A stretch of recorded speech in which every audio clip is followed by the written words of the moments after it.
فلسطین کی مزاحمتی تنظیم نے مطالبات نہ ماننے پر امریکہ کا تجویز کردہ جنگ بندی معاہدہ مسترد کر دیا۔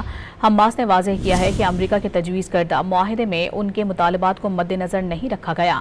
امریکی معاہدہ قبول کرنے کا مطلب غزہ میں خون ریزی کی اجازت دینا ہے۔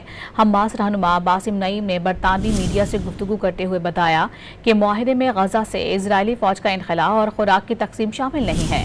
ادھر ترجمان وائٹ ہاؤس کیرولین لیوٹ نے نیوز کانفرنس کرتے ہوئے بتایا کہ اسرائیل نے ٹرمپ کا تجویز کردہ جنگ بندی معاہدہ قبول کر لیا۔ دوسری جانب غزہ میں صہیونی فوج کی خون ریزی نہ تھم سکی۔ اسرائیلی فوج نے ایک روز میں 70 فلسطینی شہید کر دیے۔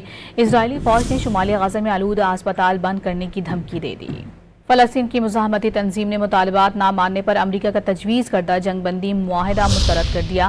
حماس نے واضح کیا ہے کہ امریکہ کے تجویز کردہ معاہدے میں ان کے مطالبات کو مد نظر نہیں رکھا گیا۔ امریکی معاہدہ قبول کرنے کا مطلب غزہ میں خون ریزی کی اجازت دینا ہے۔